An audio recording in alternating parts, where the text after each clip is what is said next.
Just set it to record. Okay.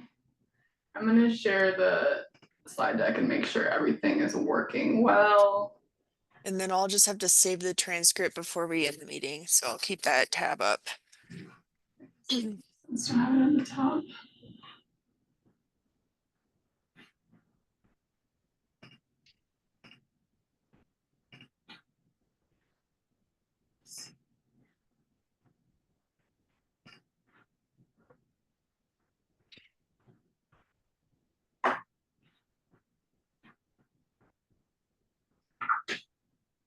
Great. Top. Thank you. I like your towels. We're wearing the Brighton colors actually. Oh my gosh. We're in a blue room and we're wearing green and yellow. Amazing.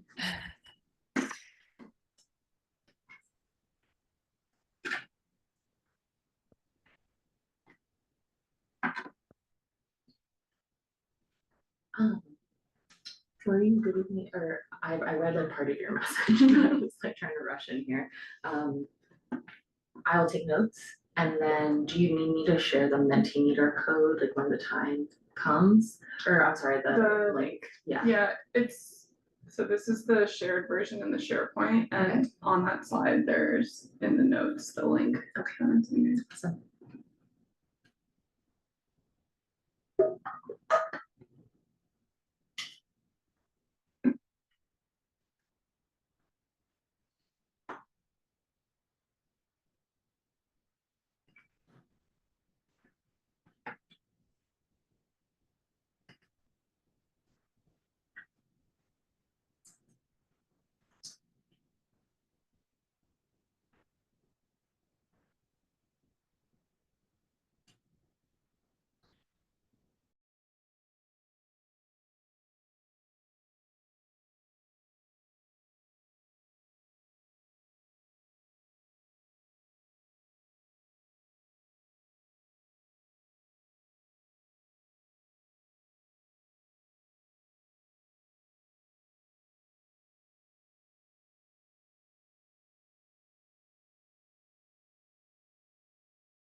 Respond.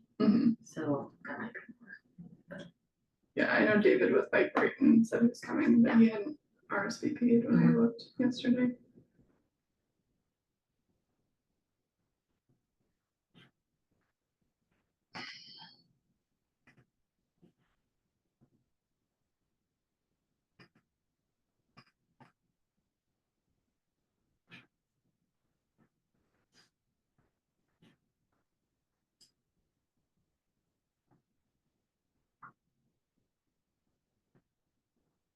Hopefully people aren't in the teams.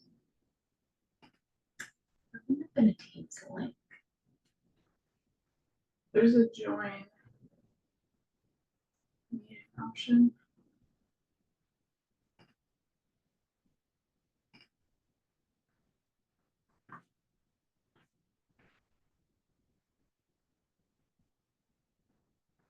Let's see if I can do it.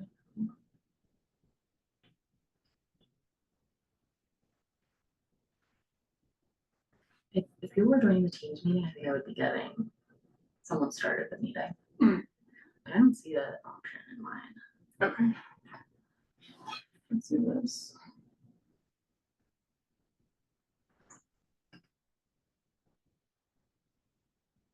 Recording in progress.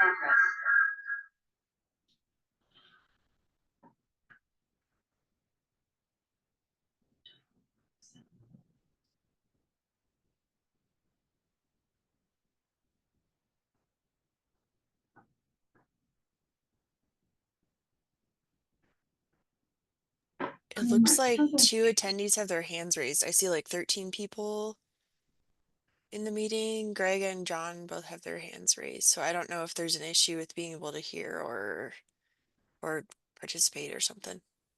Oh, there are people in the meeting. Okay, I wasn't Yeah. seeing anyone on my end. Great, we've got some folks. Let me stop sharing so I can see everyone.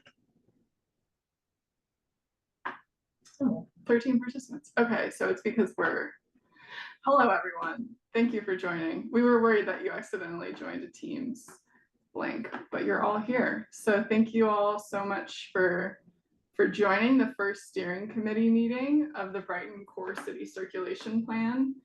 As you can see, we've got a couple of folks here, myself and my colleague Sarah Grossi from the consultant team. I'm managing this project from the consultant side, and my colleague Sarah here in the yellow is managing our public engagement.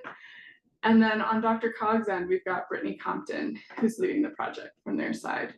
So we will get kicked off here, and I will go back to sharing the presentation.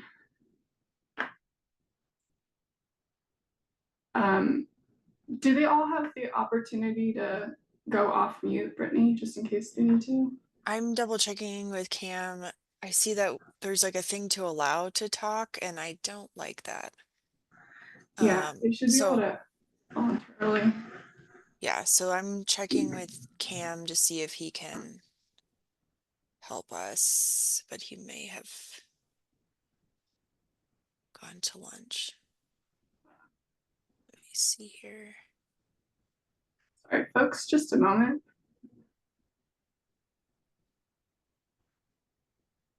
Okay, here we go. We want to make sure everyone can speak because we're going to have a fun discussion during this meeting.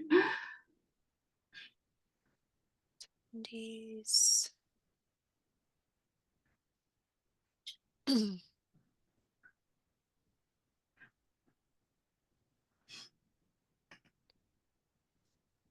I don't have a way of seeing participants.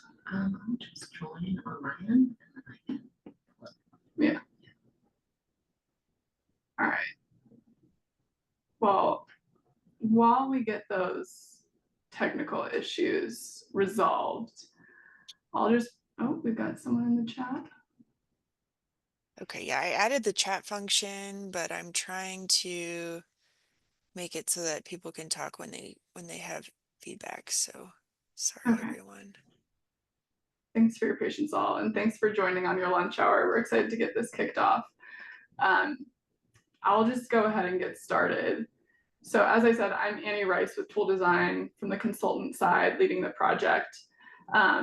And we're really excited to provide some project background for you and meet all of you, have a group discussion on what you think is important for this project on Bridge Street and to improve access to Brighton's downtown.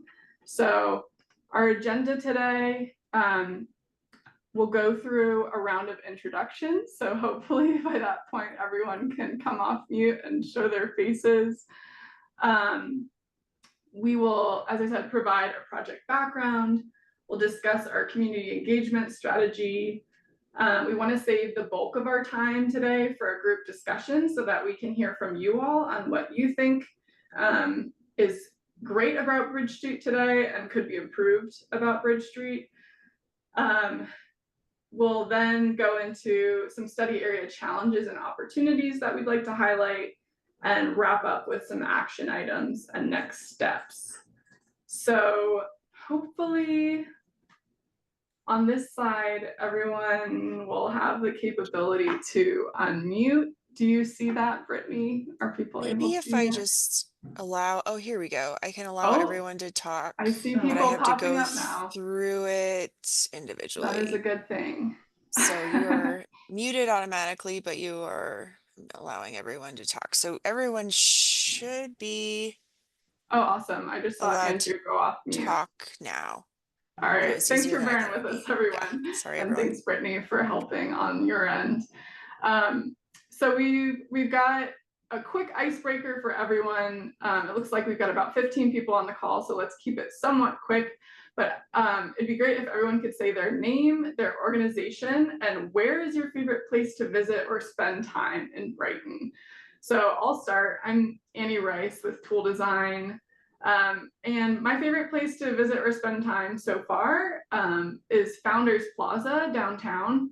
And then event-wise, I had a great time at Summerfest 2023, even though it poured down raining. Loved the Elvis interpreter, or Elvis, what is it called?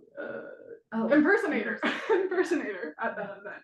So I'll pass it off to Sarah and then Brittany, and then we'll go around. Yeah, Annie, you stole my answer. Like, I was also gonna say, yeah, Founders Plaza as well. So I think that's my answer. I haven't been able to spend a ton of time in Brighton just yet, but yeah, the downtown area, Main Street has been wonderful. So excited to explore more of the area.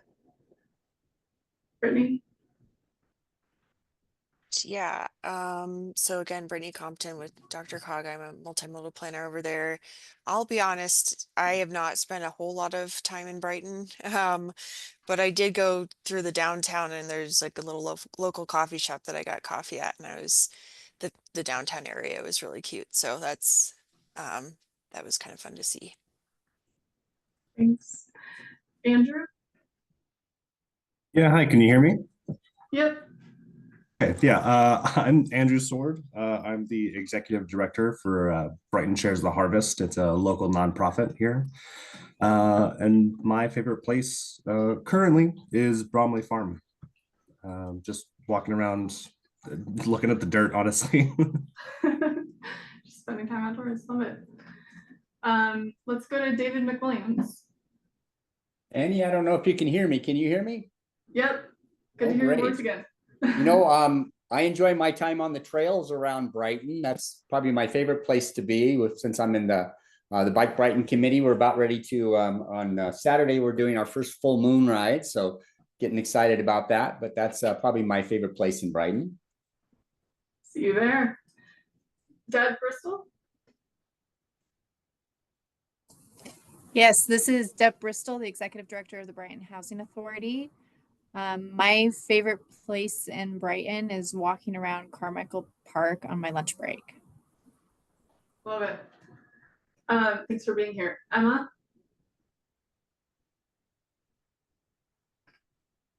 Is it working? Yeah, okay. Hi, my name is Emma. I'm senior planner and the historic preservationist for the city. I love basically all the historic buildings in the city, but I really love downtown, the historic district, and all of the small businesses that we have there. Agreed. Greg?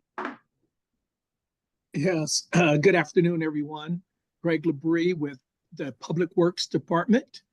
And my favorite place, I guess one of my favorite places in Brighton is the Copper Rail. Their lunch buffet is really, really good. Have to write that down. Yeah.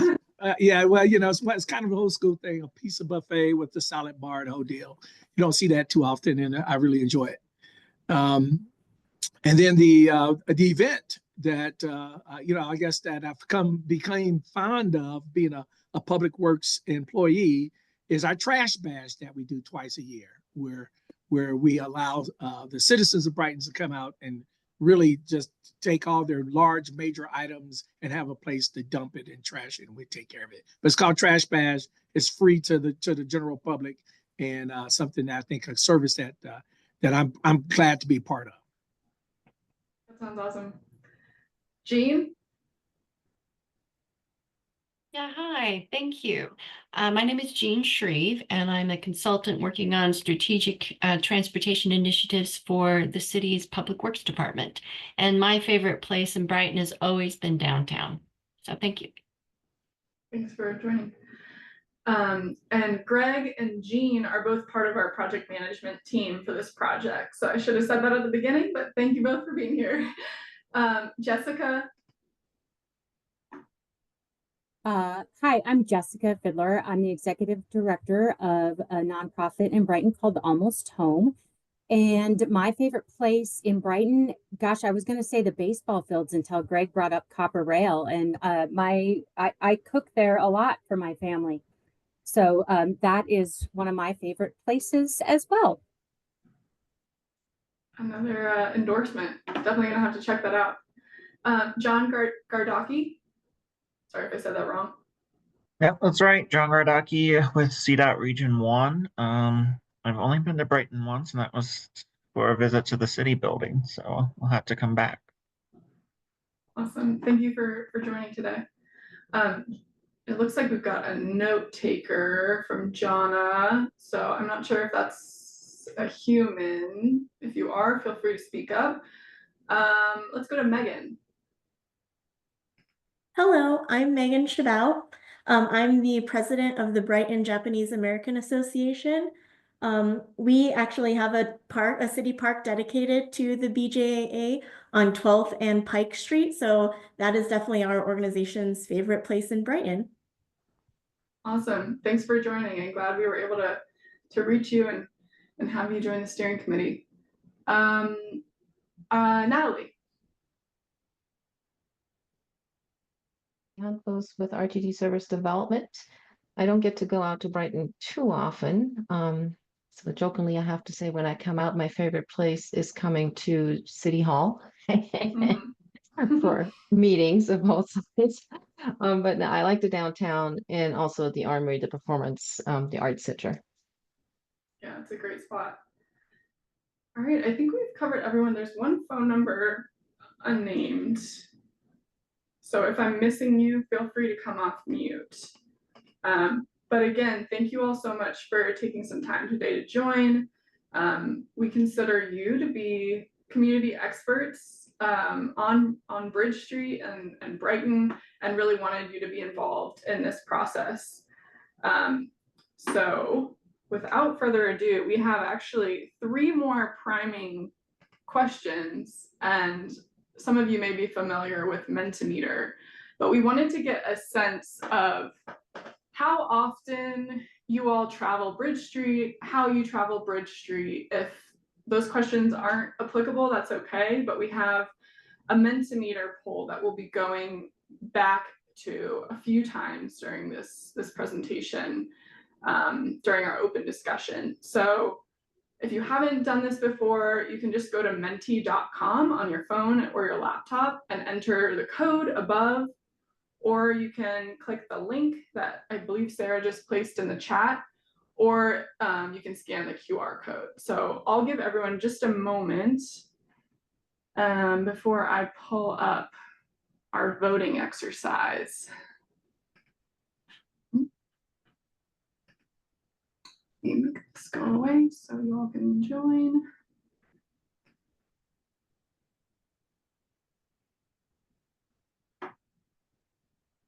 All right, so I'm going to move this back, but the link should be in the chat. And I'll share this so folks can see the results. So our first question, yep, votes are already coming in. What is your connection to the Brighton Core City Circulation Plan study area? Which I should actually show you all. We were going to cover that in just a moment. But the study area is Bridge Street from the South Platte River to 22nd Avenue and the surrounding half-mile area. So you all are already answering, which is great.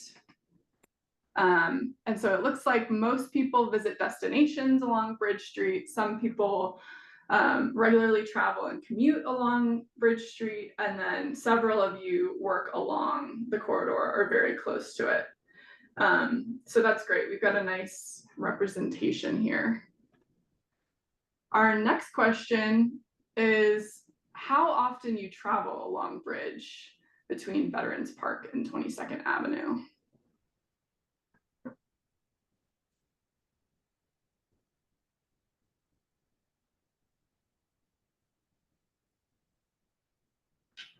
Travel meaning any mode? Any mode. Could be walk, bike, transit, driving. Yeah, I mean, I would almost consider crossing it as counting, but it says along. So for some very frequent travelers, that's great. Maybe we'll give people one more moment.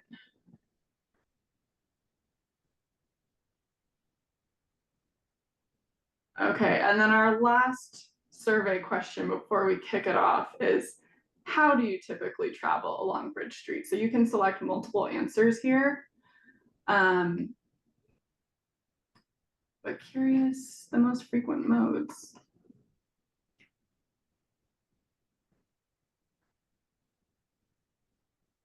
All right. So mostly driving using a personal vehicle, but we've got some folks who walk, bike, or carpool in fewer numbers, as I would suspect. All right. So that kind of sets our scene for this random sample of folks from Brighton and how you all are traveling currently. So with that, thank you for answering those questions. We want to jump into the project background and how this project came about and what our goals are going to be for the Brighton Core City Circulation Study. So as I already showed you, this is our study area. We're really focused on transportation options, safety, and access along this corridor segment between the South Platte River and 22nd Avenue. But we are looking at a broader study area of that half-mile around the corridor, because if we can improve, transportation options and comfort from some of the neighborhoods around Bridge Street, improve permeability and crossings of Bridge Street, that's part of this project focus as well. So this project came to be because it's funded through DRCOG's new community-based transportation planning set-aside program. And Brittany's going to talk a little bit more about DRCOG and maybe this program in a second.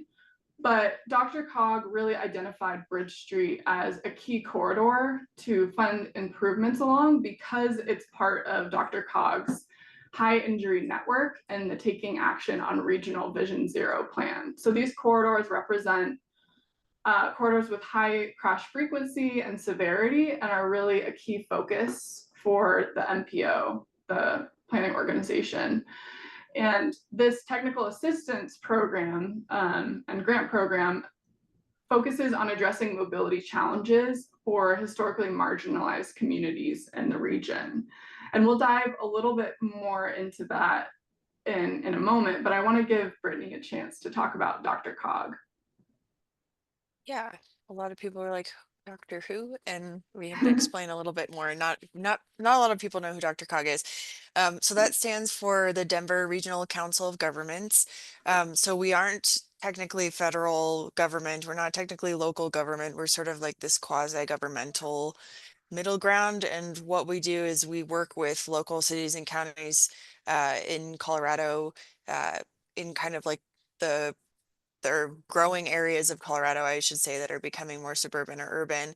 And we work with them to collaborate on like planning for like transportation planning. We're also collaborating to establish guidelines, set policy and allocate funding. And so that is kind of, we want to have a vision for the whole area together. And so there's a lot of planning involved with making sure we're all on the same page and working together to be more purposeful with growth as a whole. So that could be in areas of like transportation, personal mobility, growth and development, aging and disability resources. So we also have our area agency on aging, which helps the older adult population with a lot of resources and assistance there. So that's really important to us. And then I guess to briefly go over the community-based transportation planning program, I guess I could review this a little bit. So basically this is a newer program that we have where DRCOG retains the funding, but we provide technical assistance to cities or counties that have been awarded funding. And so a lot of the criteria to receive funding is related to serving, marginalized communities and looking at areas of town that are, kind of more dangerous or need assistance with planning. So with this study, it'll be a year, but it won't be dipping into construction. So we won't be getting to the point where we're actually, you know, putting in concrete or anything like that, but we will be making a lot of recommendations that can help set up City of Brighton to be able to push forward to apply for funding. But yeah, and so that's why we hired Tool Designs to kind of help us partner with us to make sure that we're doing like a really robust study for this area. And so yeah, so I think that's kind of the main piece. We're looking at all modes of travel as being very important for this study. Yeah, and then I guess you could go to the next slide. I went a little out of order, but DRCOG, like I mentioned, does cover a pretty large area. We do have 10 counties that are part of our region. We did have a new member government, which means that they serve on our board of directors and help us make decisions. But it's a pretty large reach of the state, and that does include City of Brighton. So they're one of our county or cities that was awarded funding for this program. So our project management team for this project includes folks from DRCOG, the consultant team, and then Brighton Public Works staff and Jean. So we wanted to quickly do some context setting because there are a lot of plans happening in Brighton at the moment or around Brighton, and you may have heard of some of these other plans. Our study, which is at the top, the Core City Circulation Study, is really focused, like I said, on those corridor extents, improving transportation access and options and connections to downtown. There is the Downtown Public Realm Study, which is lower in the list, that is focusing on Main Street and the immediate downtown area. And that project is really focused on improving circulation downtown, improving walkability. They've got an urban design focus on how to improve public amenities and streetscaping. To the west of our study area, there's the CDOT Colorado 7 study between Brighton and Boulder. And that's looking at how to improve multimodal travel on Highway 7 between Boulder and US 85. So generally west of our study area, but there is a component of that project that's studying implementation of bus rapid transit service between Brighton and Boulder. And that actually is looking like the bus may extend all the way to 27th Avenue. So some overlap, but generally west of our study area. And then to the east of our study area, Brighton residents will be familiar with the Bridge Street widening project and that reconstruction that's occurring just east of our study area between 22nd and 42nd Ave.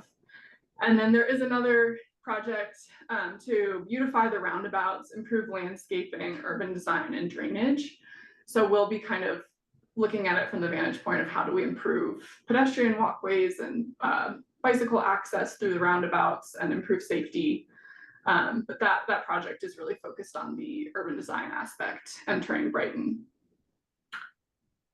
Our initial project goals, we have 4 that we've initially identified, but we also want to kind of talk with you all to hear more about what you think our vision and goals should be later on. The first is to identify transportation barriers and safety concerns for people traveling along bridge, across bridge, and as I mentioned, in the neighborhoods immediately surrounding the corridor, and then also thinking about improving access to the downtown. The second is to create recommendations based on what we hear from the community and what our analysis tells us is most important. You know, we're not in search, creating a solution, like in search of a problem, whatever that phrase is. We want it to be, we hear about something from the community, from you all, and we're, through our study, addressing those issues. We want to give the City of Brighton an implementation plan with clear action items that they can take in the short, medium, and long term to implement future improvements and tee them up to receive funding opportunities. And then, of course, through this process, we want to build strong relationships with the community, people who live, work, and visit Brighton with DRCOG and hand in hand with the city and DRCOG. So that public engagement process is a key component of that.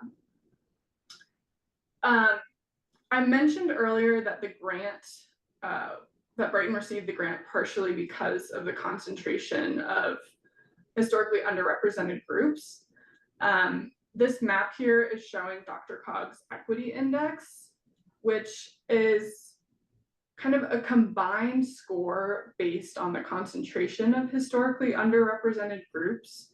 So this index represents where there's greater concentrations of low-income residents, people with disabilities, older adults, youth, limited English speakers, and other key demographic groups. So we started this process out by looking at this equity index to understand where we should target outreach as part of the process. So you can see that there are more groups in the focus areas in the northwest area, closer to downtown, and in the southeast area of our study area. So we'll basically be using this understanding to try to target community engagement in the kind of downtown area and then the southeast end of the study area. We also wanted to look at another demographic group in greater detail as we teed off this study, which is zero vehicle households. So Brighton's overall share of households with zero vehicles available is 2.8%. And as you can see in this map, the share of zero vehicle households along the corridor is much higher, with up to 12% of households lacking a vehicle in some neighborhoods. And this is important to consider because these populations are going to be more reliant on walking, biking, and transit improvements since they might not have access to a vehicle. So just another thing that we're kind of considering as we begin this study. So with that, I want to jump into our strategy for how to engage the community. One point of which is talking to you all today and in our subsequent meetings. But I'll provide an overview of the project timeline and then kind of talk about how we're trying to reach some of these key constituencies. So as you can see from this timeline, we've got several project stages. Currently, we're in the midst of our existing conditions analysis. So we'll be talking a little bit about that today. I think we mainly want to hear from you. And at the end of May, our plan is to share the existing conditions report and summary with you. So you'll be able to review it in detail. As Brittany mentioned, this is a year-long planning process, and our ultimate goal is to deliver the final plan this winter. Between now and then, this summer, we'll be looking at alternatives for the corridor, so different cross sections that we could develop and projects that we could develop in the short, medium, and long term. So that'll be the focus of our second steering committee meeting, which I'll talk more about. And then this fall, we'll be developing the draft plan and wrapping up the final plan in the winter time. So you can see as well that we've got 3 different public engagement phases. We're right in the middle of our first one, and we've got a bunch of events planned, which I'll talk about.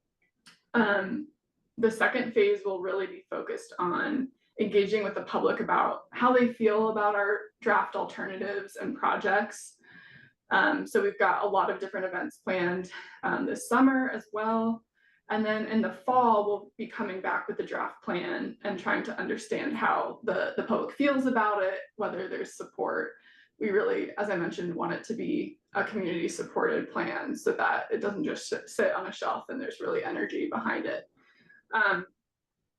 So happy to talk more about the timeline if folks have questions, but I wanted to go through some of the specific community groups who we're trying to reach, in contact with, or are here today. So before I go through this list, just want you to be thinking about who else we might be missing. And if you recognize certain organizations on this list that might not be here today, we'd love to know if you have contacts with those organizations who you could help connect us with. So I'll kind of breeze through these slides, but we want to make sure we talk to policymakers, so various folks from around the city and county, Other agencies like CDOT, RTD, and DRCOG, which we're all here today, so that's great. Business owners like folks like BURA, the Brighton Urban Renewal Authority, and then the Chamber of Commerce. Other historically underrepresented groups like we've been talking about, make sure that we bring them into the process. Those harder to reach stakeholders. And then people with disabilities, older adults, and youth. So we've got kind of a range of organizations represented there. And finally, local organizations, some of whom are here today as well. So I went through that somewhat fast, but wondering if this has spurred any thought about who you think should be at the table, who might not be at the table, and whether you think you can help us get them there here.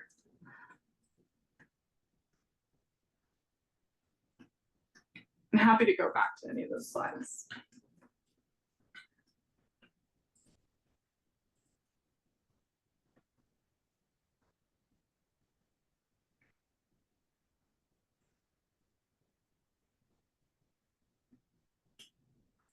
Looks like Jessica in the chat said realtors or school districts. Yep. And we're actually planning a focus group with some STEM students as part of the school district, but I think the school district at large is a good one to add in realtors. Do you have any contacts with those groups, Jessica? I do. Would love to maybe connect over email offline after this. Perfect. So that we can loop them in. Sounds good. Thank you. Anyone else? If we have other contacts, would you like us to just email those to you separately? Yeah, that would be great. Okay. I'm gonna kind of cover our focus groups that we have planned, but it's been, depending on the organization's body, getting in touch with people. So we're really hoping that you as the steering committee and locals, if you know folks, to help provide introductions, that would be amazing. Here's just a quick thought. This is Deb Bristol from Brighton Housing Authority. We have our organization is actually in the same building as Almost Home, and we're just off of the Bridge Street area, and then we own a property that's basically off of Main Street, and we work with a lot of individuals who are coming to our buildings for services. And I'm just curious, are you guys interested in understanding? And because those individuals more than likely aren't going to like be specifically part of or be able to come to like a community meeting, but there probably are a couple of questions we can ask them about, how they got there and their transportation needs, to be able to at least get some sort of feedback from populations who aren't able to attend those types of community functions. Yeah, I mean, that would be fantastic. And I don't know if you think it would be possible to have a small group meeting with any of them where we come to you and maybe ask them some of those questions, so that it's a little less work on you all. I don't know if it truly would be, but I mean, we'd love to have a focus group with some of your residents and yeah, like we could ask and see if we could get some of residents who could possibly be available for those types of meetings. Yeah, I'm more talking about the opportunity to engage, individuals and households that are, traveling through the city to either access services that we provide that, aren't necessarily available to be in a focus group. Yeah. One thought, Deb, is whatever. I'm sorry, go ahead, Brittany. Oh, you're fine. Deb, what we've done I don't know if this would make sense, but in another study, we had paper surveys and we did kind of like if people are standing in line waiting for services or in like a waiting room, we were allowed to ask them basically those questions. I don't know if that would kind of ring more true to what you're looking for, or maybe fit better with the audience and how quickly they're moving through there. Yeah, I'm just wondering if there's an easy way to get some information back to the group so we aren't missing a population who accesses this area of the community for multiple reasons, right? Work and services and Yeah. entertainment, connecting with other community, but that are not going to engage at a focus group level. Yeah. Absolutely. Yeah, I almost along those lines too. I don't know if you guys maybe, I've seen this as a business owner, where can we do it like a mass mailing to the addresses along the Bridge Street corridor there to businesses with maybe survey questions or a phone number or something where we can solicit their input on Bridge Street, or maybe some key questions we may want to ask, to mail it out where they can either return it or respond to it in some form or fashion. That's been in the past, at least, that has been a way to engage these kind of folks that may not have the time to attend these meetings and things of that nature. Yeah. I mean, we've got a project flyer with the QR code to our website with the survey and the interactive web map. So I wonder if there's a way to mail out the flyer. And Deb, per your question, I mean, we could post the flyer maybe in your lobby, but another idea that might be quicker than even passing out a survey is we put together a few boards for the open house that was on March 25th. That basically there was a map that people could put dots on where they had transportation concerns. There was just like a comment board and a project info board. I don't know if that kind of thing would be a simpler, quicker way, like if we just left boards with you. Yeah, so we do like a community events too, where we work with several organizations and they'll come and set up, and we have like walk-ins too on Thursdays, where we can get a decent amount of foot traffic coming in and out of the community space over at Hughes Station. And Jessica can probably speak to obviously more about how the number of individuals that come to historic City Hall to see Almost Home. We have quite a few that come to the Brighton Housing Authority as well. So if there is something for somebody to quickly interact with while they're waiting for appointments, yeah, I think you would get some feedback from that method. Yeah, and I just put in the chat that we have a navigation center that sees a lot of traffic throughout the course of the week. It's just a place where people come for resources and for appointments, and we'd be happy to distribute a survey. That's amazing. We'll reach out to you both after this to coordinate, but I think that's a great idea. That's exactly the kind of people we want to make sure that we reach as part of this process. Okay, I will keep going because I want to make sure we get enough time for a discussion, but please reach out if you have any other ideas. We're happy to hear them. So I alluded to this already, but we've had a couple of meetings. We had the open house on March 25th, and then Brittany spoke at a meeting actually earlier this week with the Hispanic business owners. So we're sorry, already... Annie. I was supposed to, but it must have been rescheduled or something. I didn't catch that before that was my fault for not pulling that. That's okay. So okay, I attempted to. Scratch that. We tried to. But we do have more pop-up events coming up this weekend. So as I mentioned, we'll be at the Full Moon Bike Ride sign-up table, sharing more information on the project. And before that, we're gonna do a quick pop-up in Founders Plaza, where we have those boards that I mentioned and links to the survey and web map. So hopefully we can spread more information with the general public with on such a nice Saturday. It's supposed to be beautiful out.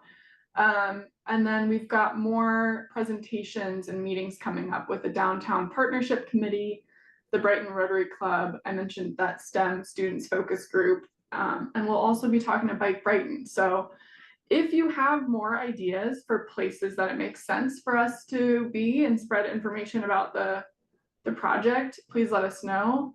And if you feel like your organization membership or people you represent would be interested in learning more about the project, giving their feedback, we're happy to set up one-on-one interviews, small group meetings, presentations.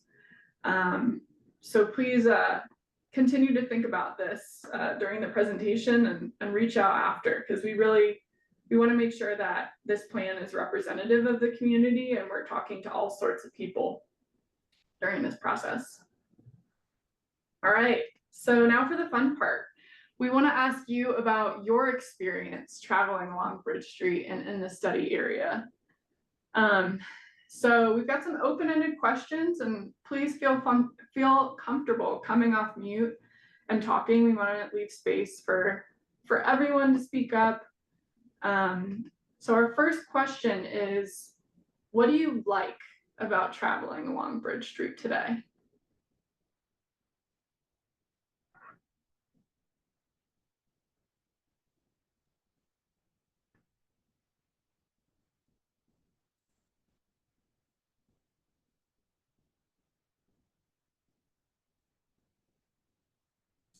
It could be anything from signage and wayfinding. There are some nice signs as you approach downtown. It could be landscaping in certain areas.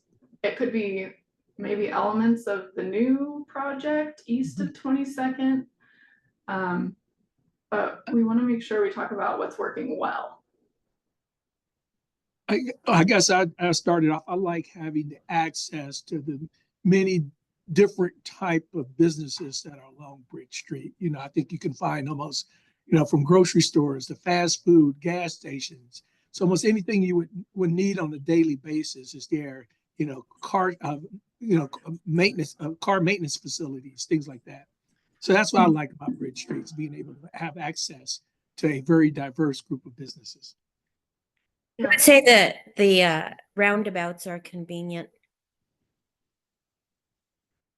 You mean they provide more convenient access to the highway? Yes, like easy transportation rather than stopping at lights and all of that. It's easy to maneuver through those. It's quick.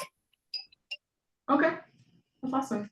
Yeah, and I'll second that from Robin. The roundabouts. So I work near a four-way intersection that is just off of off the 25, right? So different levels of traffic and congestion, but it is significantly easier when compared one to the other.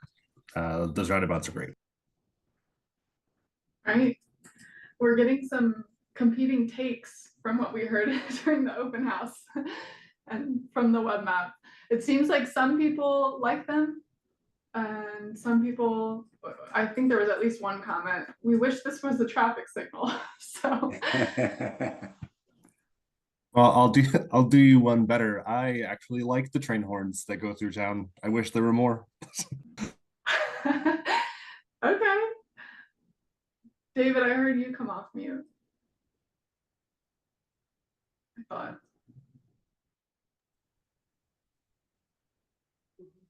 No, I like getting into downtown. It's difficult right now, but when you're coming from Veterans Park into downtown, it's a little difficult. I know we're working on getting a trail to connect the two and that sort of thing. But once you get into downtown, there are lots of different things, you know, whether it be restaurants or shopping or that whole bit that I enjoy about coming down Bridge. So Excellent. Anyone else who hasn't chimed in?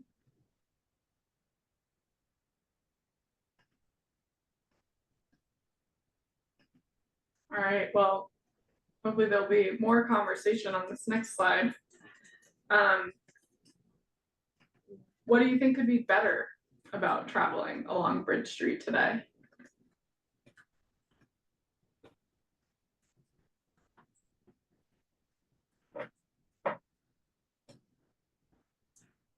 Guess with this, you can also think about what you don't like and maybe go from there and see, you know, what could be better or what you don't like about it. Okay, so I don't quite know how this is actionable, but I've lived here in Brighton for 6 years now. And I mean, every day I'll, drive down Bridge Street, walk down Bridge Street, do something. But in the last handful of years, the thing that I've noticed both that is good, and is a marker of like, okay, things are getting better and things are happening. It just feels very disparate. It feels like walking from Veterans Park to the roundabouts to downtown to 3 streets east of downtown are 4 very different places. They're like, I don't know, there is not the word is cohesion, right? There's not that identity. It feels familiar because I've done it a million times. But there's something, I don't know. I don't quite know what that is. Yeah, I think that's something we noticed. We were out on Bridge last week, time is flying, for a walk audit. And I think we felt similarly that it's very different depending on land use context, the cross-section changes, the sidewalk widths change. Yeah, I see what you're saying. Yeah, as though each section were built for its time and place. And today there's this question in the back of my mind of like, who is this for currently? Are the streets wide enough for the people driving on them? Are the sidewalks safe enough for pedestrians? Are there good places to, it's little questions, little things like, oh, this used to be here and now it's not. Anyway, sorry. I mean, what's your answer to who you think it is for currently? I mean, anybody that'll use it, I suppose. Like specifically thinking about yeah, someone that has to use it, I think. But yeah. it's not inviting. The sidewalks are too narrow towards downtown. Sometimes they're in disrepair. And so that's I see that as a barrier. I know the roundabouts, we were talking about the roundabouts earlier. I think having some flashing lights for the pedestrians there at the roundabout would certainly help, so that the cars approaching the roundabout can see that there's someone standing there. I think sometimes most pedestrians don't tend to dress in brightly colored garments. And so I think there needs to be something there that would help us get across those busy roundabouts anyway. Yeah, so better visibility for people walking. I mean, we noticed on the walk audit that the crosswalk striping is pretty much eroded. So there's not even that to draw attention to folks walking. I just don't think people expect people to walk across them. And so I think that's the biggest barrier. There are businesses on both sides. It would be nice for, there's apartments on that other side. It would be nice if those people were able to access downtown a little easier. So. You mean kind of the neighborhoods south of the Miller intersection? I'm thinking of the apartments that are on close to Highway 7 on the west side of the roundabouts, I think. Yeah, like west of 85. Yeah, I think we're talking the same spots. I'm not quite familiar with the street names over there as much. So. Yeah, it doesn't seem like there's an easy way for them to get across Bridge to get to the park. The Crestone Apartments. Mm-hmm. Probably, yes.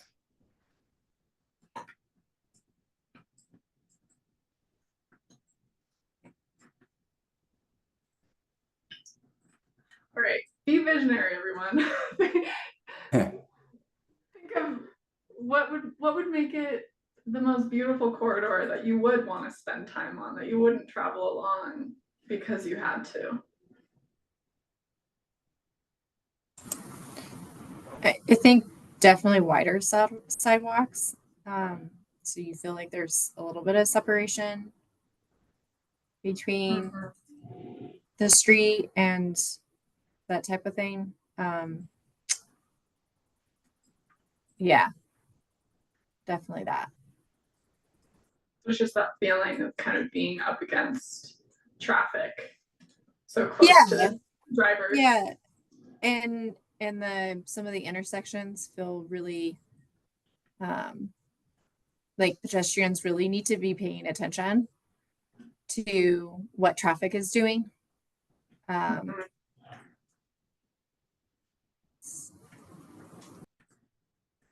Do you feel like drivers are paying attention?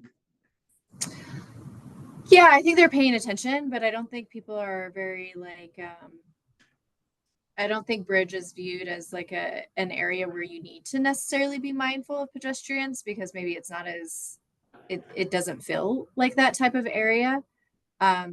So the priority, I think, for pedestrians kind of crossing streets and stuff like that is that cars just don't approach that area like they need to be mindful of pedestrians, because it doesn't feel like that kind of area. Does that kind of make sense? Yeah, it feels like it's kind of a car-oriented space. You wouldn't expect someone to be walking, so maybe you're less cautious. Yeah. I'm gonna throw this out there. How do you all feel crossing Bridge on foot or on bike? Prefer not to. Can you expand on that a little bit? There again, it just doesn't feel very safe. It feels like both driving, as a driver, I feel like the sidewalk is really close to the street. And then when walking, you're right there with the traffic. It feels like some of the entryways to and from the business, they just seem to like you're just right there in the walkway, rather than having kind of a transition from the parking lot into the sidewalk. I don't know if that makes sense, but it just feels like really kind of driveway crossings. Yes. Yeah. So just all in all, it doesn't feel safe at all to walk on Bridge. Okay. This tees well into our next question, which is, what are the biggest barriers and safety concerns for you traveling along Bridge Street and accessing downtown? I just feel like oh, sorry. Go ahead. I feel there is always so much going on, coming and going. And I would say that I agree that Bridge Street is, I mean, it's getting just as crazy as other streets in terms of always needing to pay attention to whether you're driving or walking around that area. The large trucks coming through, traffic has increased significantly since I moved to Brighton 15 years ago. And there's just but the streets haven't changed, nor have the sidewalks. Yeah. I think the heavy trucks are a real thing, and what you're describing, it feels like maybe there's not very much room for error on either someone walking's part or someone driving's part. Correct. Like one mistake would be bad. The speed on that street, I don't know what it's posted at, but I know that people traveling that are far exceeding that a lot of the time. Yeah. Oh, and then the last thing I would probably mention, just to kind of go off of what Jessica's saying, is and I'm just ultra sensitive to this because my office sits right on the corner of Bridge here and Fourth, and so it's used as a major corridor lots of times for the fire trucks and the police, so it can be incredibly noisy. Just because it is that type of transportation corridor, connecting to other parts of the city it gets a lot of different types of traffic. Yeah, there's demand for it from a lot of different users. Yeah, we experience the noise as well while walking along. It's kind of hard to hear other people talking.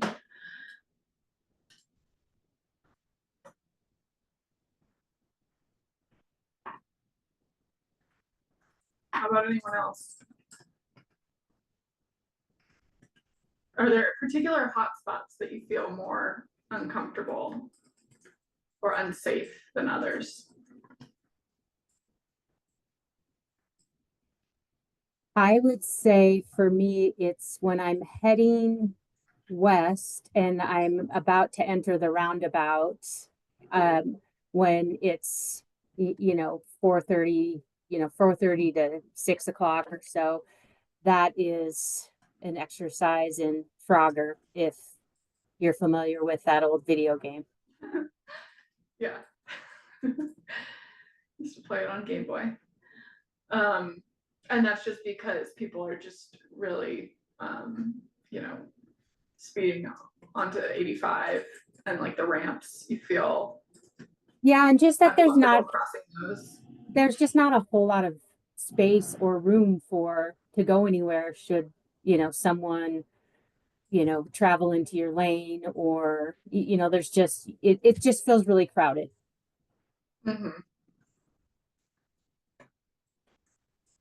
We had a note in the chat about from RTD about lighting and difficulty crossing to and from bus stops. So difficulty with traffic speed and lighting at some locations. So not sure if we can coordinate on lighting at the stops. Yeah, absolutely. And that's something we heard a lot about at the open house. So it's not just kind of the traffic safety aspect, but also just personal safety while walking, biking, or driving at night. Lighting can really improve that feeling of safety. All right, I'll keep going. Slightly different angle with this question. How do you think we can make it easier and more pleasant for people to get to downtown and spend time there? And we can think about downtown as not just Main Street, but there are quite a few businesses along Bridge Street as well that we might be able to make it easier for people to patronize.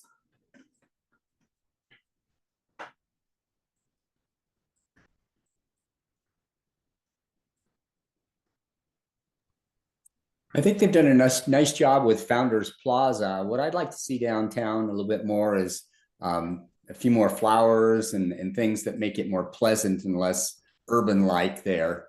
I think that, if we can make it seem a little less chaotic, I think that helps. So.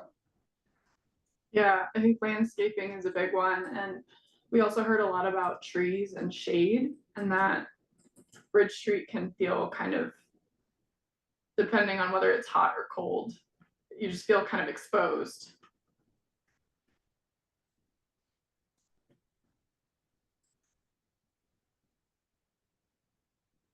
What else would make you want to, I know it's hard to imagine right now, but if you could imagine Bridge Street, especially as you get closer to downtown, what would make you want to sit, maybe explore more businesses? I'm thinking maybe things like benches, public art. Like, would that be interesting to you? I like that idea. I think traffic calming measures as well, especially when you're getting close to downtown, like between the roundabout and maybe like 4th. There's people go through there. It's slow because of the train sometimes, but it's not very friendly.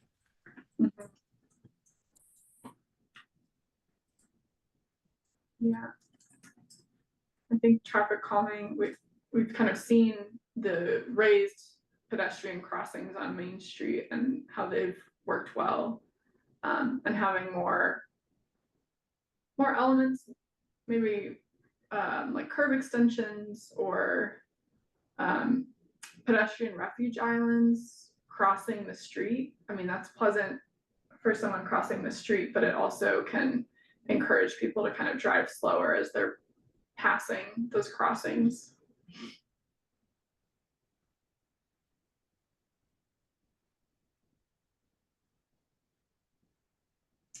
Let's get one more comment on this one.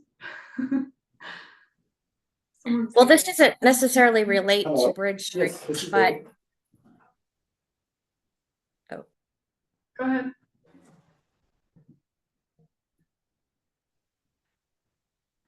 Well, I was saying, this doesn't necessarily relate to Bridge Street, but more so if there were more outside gathering places downtown, I think.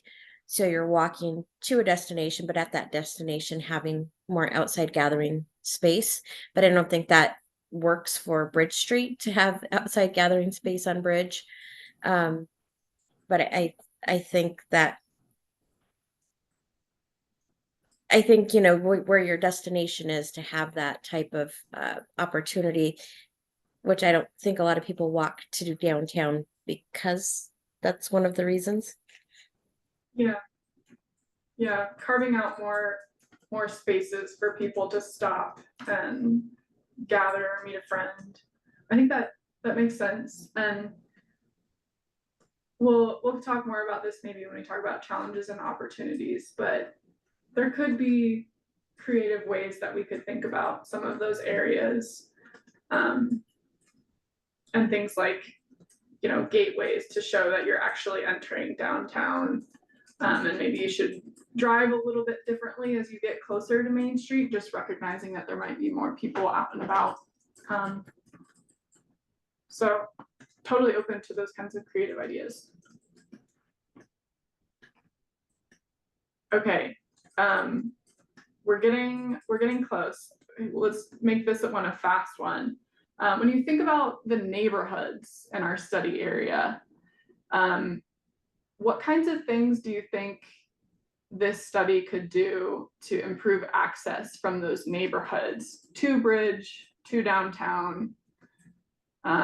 Because while we're primarily focusing on the corridor, there might be, you know, safety and design improvements that we might be able to do there.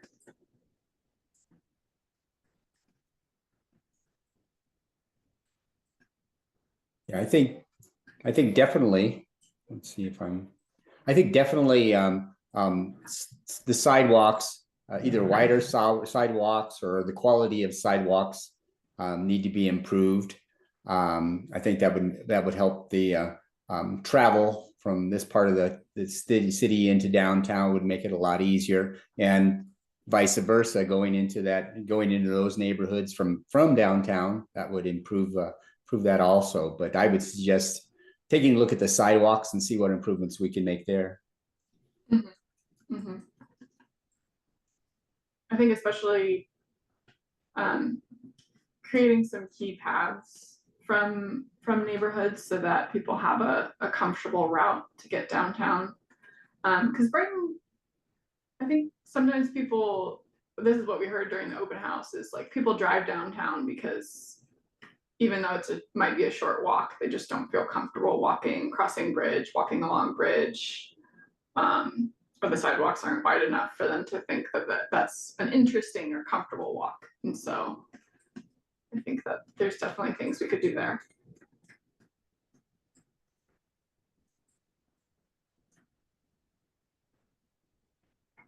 Any last remarks on this one?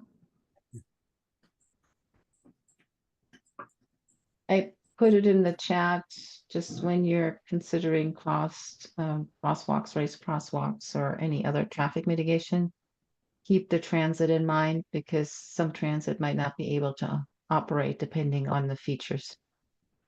Yeah. I shouldn't say this, it's too soon to say this, but I'm doubtful that raised crosswalks would go on Bridge, given that it's an arterial and people would be flying. But there's other traffic calming we could consider.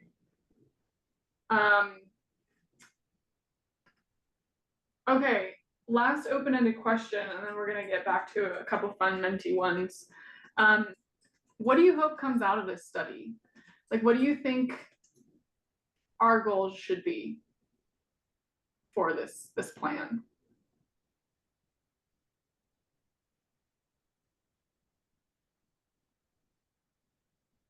I would hope just easier connections between different parts of the city into downtown, whether it be by bike or whether it be, you know, walking or whatever, however it might be.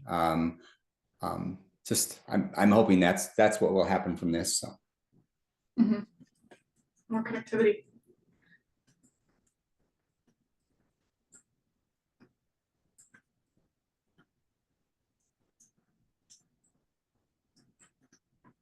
We really want you all to guide our process here and help set our vision and goals. So be visionary.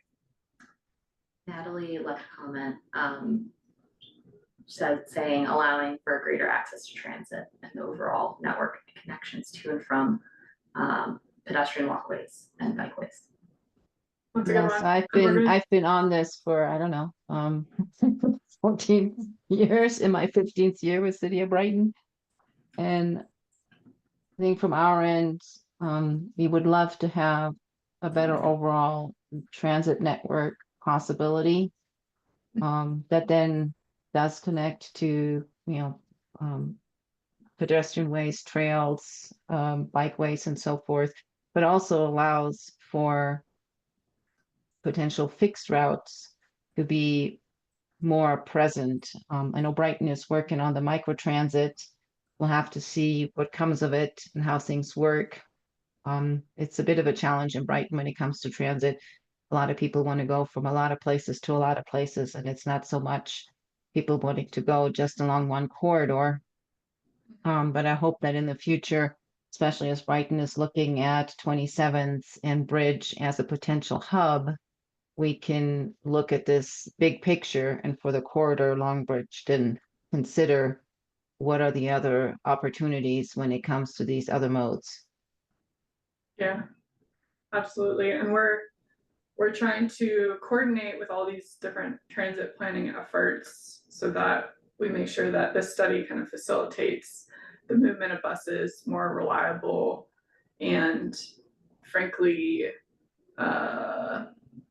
dignified experience for people riding transit. So I think we can look at ways to improve bus stops so that there's shade and shelter, or that's the same thing, shelter and seating and waste receptacles and maybe bike parking, because if we can improve those first and last mile connections to transit for people who might live really close to a stop, so that it's easier for them to walk or bike to a stop and make those connections that way. I think that would be key.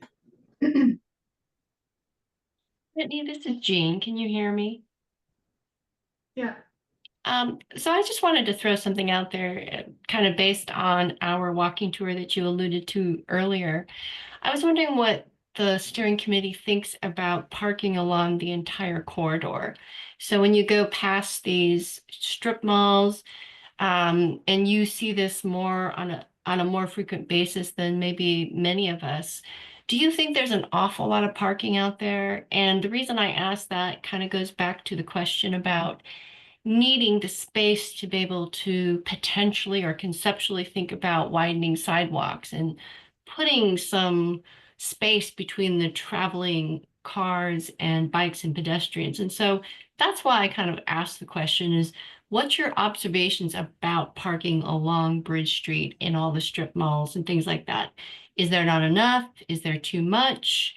So I just kind of throw that out there. Yeah, thanks.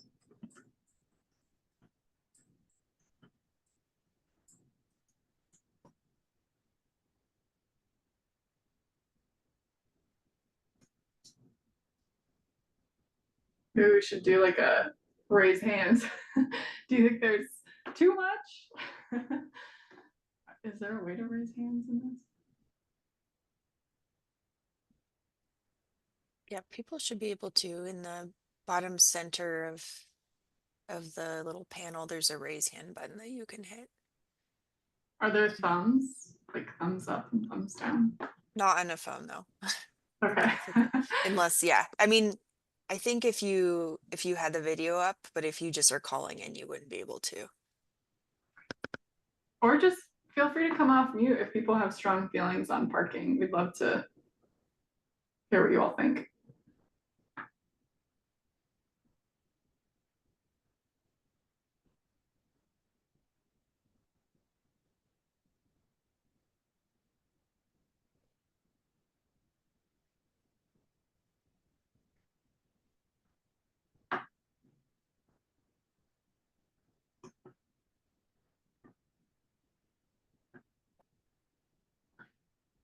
Okay. No thoughts on parking.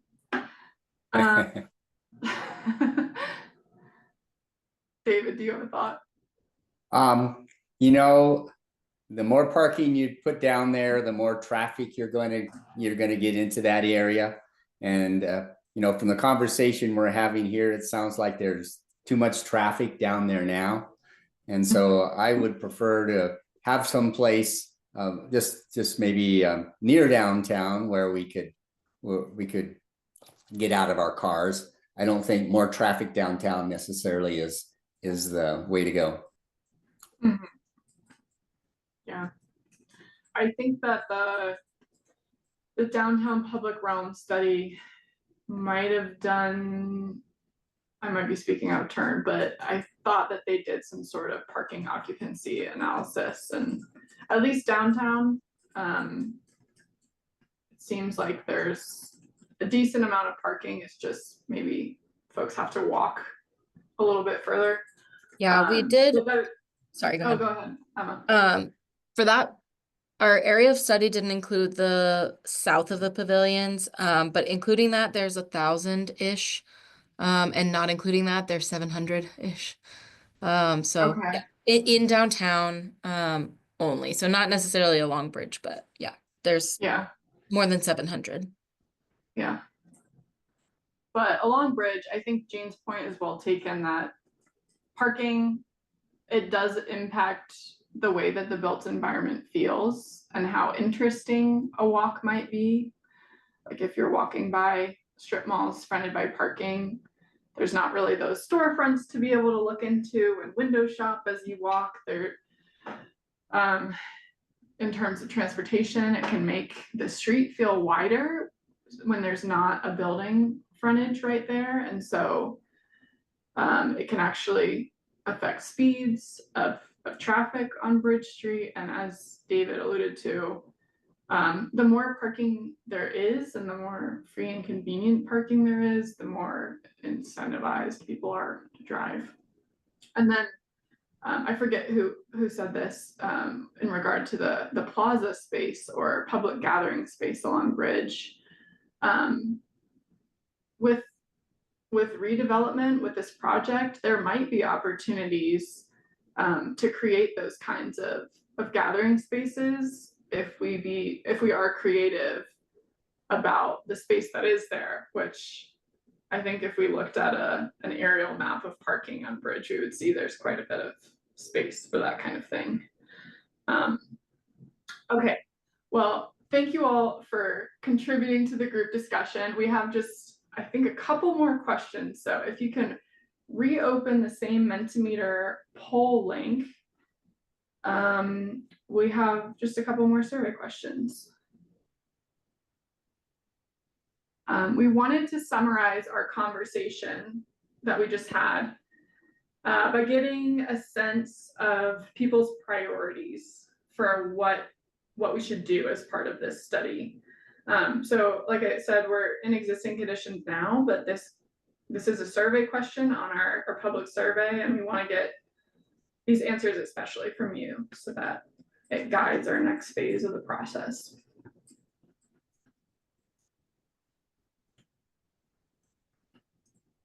And you've all got 5 answers, so use them wisely.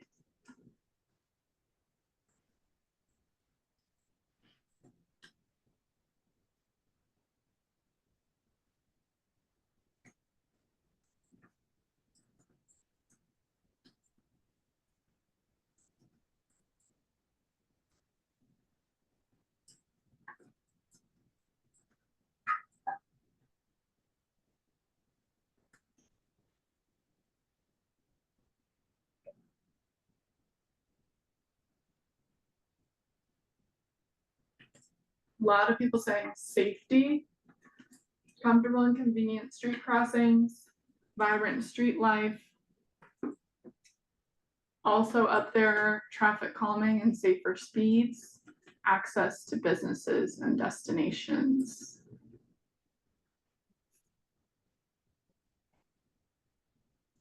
Do we have everyone voting? Give it one more minute.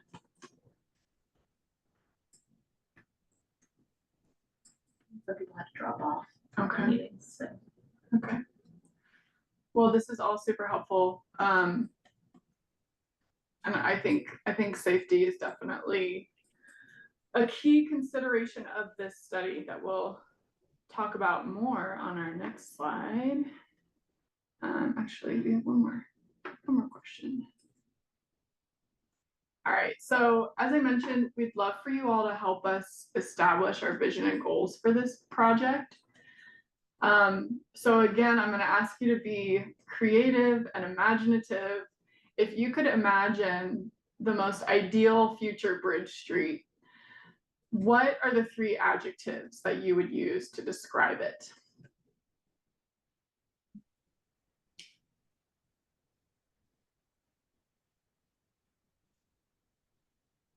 Connected, vibrant, and safe. Yeah. Multimodal, more vibrant and safe.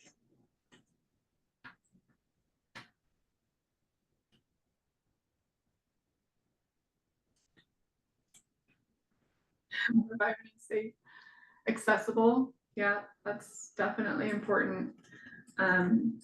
We're trying to organize a focus group with people with disabilities in Brighton, because that is really important to the project team as well. Friendly. Yeah, I think that's a good one.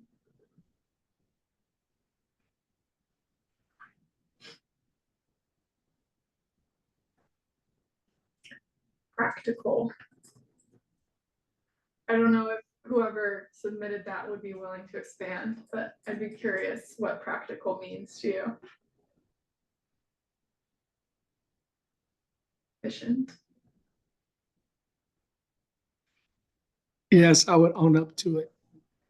Practical, just something that is that all modes can travel in a safe and in a manner where it's easily to understand the signage, the direction you're going, and and find the things that you want to do and the places you want to be. Mm-hmm. Yeah, I think easy to understand and like legible for the public is key. Don't want to make it confusing for people. Okay. Well, thank you all again for your contributions to our discussion. I'm going to bring back up the PowerPoint because we've got 8 more minutes left and there's a few key things remaining. So I'll breeze through this. We've talked about a lot of these during our discussion, but we wanted to cover some of the key study area challenges and opportunities as we see them. One key challenge and goal for the project is to improve access to businesses and help support economic development, not just on Main Street, like I said, but recognizing that there are a lot of different vibrant businesses on Bridge Street itself that we could make it easier for people to access and enjoy. Thinking about things like wayfinding and signage, there's this photo of the trail where it ends coming from Veterans Park and meets Bridge. So eventually that sidewalk gap will be completed, but then how do we make it easy for people traveling along the Colorado Front Range Trail, maybe biking and passing Brighton, to know that they're passing Brighton and that they could turn off and enjoy a coffee or lunch downtown. So kind of creating more of that gateway on both ends of downtown. Like we talked about, improving walkability and traffic calming, and we want to get buy-in from business owners and the community on whatever we do as part of this project. As Natalie mentioned, access to transit is also key. there are people in Brighton who rely on transit to get around Brighton and for regional travel. So how do we help people comfortably access bus stops and improve the ridership for experience for people on transit? And as I mentioned, that means providing people who ride transit a more dignified experience where they have shade and shelter, place to sit while they wait, a place to park their bike and throw away their trash. And people usually access transit stops by walking and rolling. So improving sidewalk connections to those bus stops, improving lighting, can really improve that transit experience. We've talked about narrow or missing sidewalks along Bridge, but there are other narrow and missing sidewalks in the study area as well. So we want to provide a more consistent, comfortable experience for people walking, especially for those using wheelchairs, walkers, pushing strollers, walking with their kids. As you see in the upper right, during our walk audit, we saw this group of teenagers headed to school. And what if you're walking in a group of more than two? In some spots on Bridge, you can't all walk next to each other and chat with each other. And as we mentioned, many of the sidewalks on Bridge are attached and right next to traffic lanes where you're near kind of fast moving vehicles and heavy traffic volumes. So creating that more comfortable pedestrian experience will be key, and that we heard a lot about that already. And then of course, a key outcome of this project will be to improve safety outcomes. So we want to remove Bridge Street from the regional high injury network, as well as Brighton's high injury network, which you can see on the right side of the slide. In the 2018 Vision Zero action plan that Brighton did, they asked respondents where they had seen safety issues, close calls, unreported crashes. And you can see in this chart that Bridge Street received more than twice as many responses as the next highest answer, Bromley Lane. So, you know, improving those responses is going to be key. And then, as you can see on the left, there's around 100 crashes per year just on this segment of Bridge Street between the Platte River and 22nd, which is a lot of crashes to be happening every year along this section. And around 15 of those were serious crashes in which someone was killed or seriously injured. And that's far too many. So we're going to be focusing on this a lot, and it's going to be kind of a guiding principle for this project because we can improve these statistics. Just want to note really quickly, Natalie left a comment in the chat just saying that our map isn't showing the correct route for Route RX. Okay. Good to know. She left a note so we can address that. Thank you, Natalie. Thank you. We'll fix that. Yeah, the GIS files are on the RTD webpage, so you can pull actually all the routes if you wanted to. Okay. Yeah, we'll confirm that we have the right data. Okay, so in our last few minutes, next steps and action items. First things first, please take the survey and pin the web map on our website if you haven't already. That giant QR code will take you to it. So please visit our project website and contribute your feedback and share it with everyone you know in Brighton. So if you have a newsletter as part of your organization or a social media account, we'd love to share our social media graphic with you and can help construct a blurb about the project to accompany that.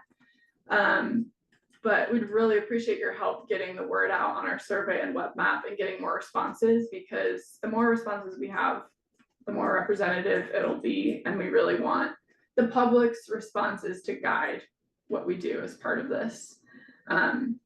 So let me know afterward if you have a newsletter or social media account, and we'll get you plugged in. The last thing to mention is our next steering committee meeting too. We envisioned it to be an all-day planning charrette. So it would be in June, and we would provide lunch, and we'll begin by sharing our existing conditions findings with the vision and goals developed with input from the public.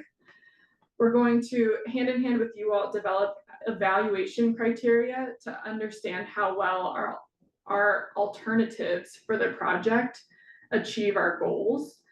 So we'll be developing potential corridor cross sections in small groups and also brainstorming other short and long-term recommendations for Bridge Street and the study area. So it's gonna be a fun day. You're not gonna wanna miss it. You can basically help us construct some of our alternatives and projects for the corridor.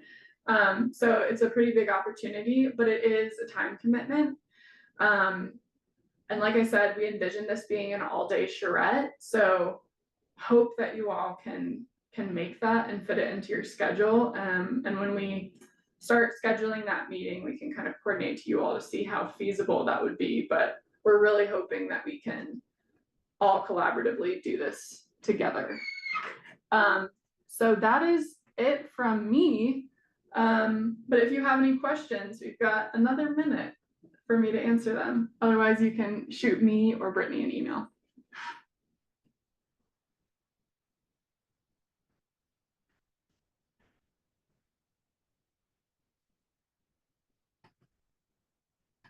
Thank you all so much for being here. Really appreciate your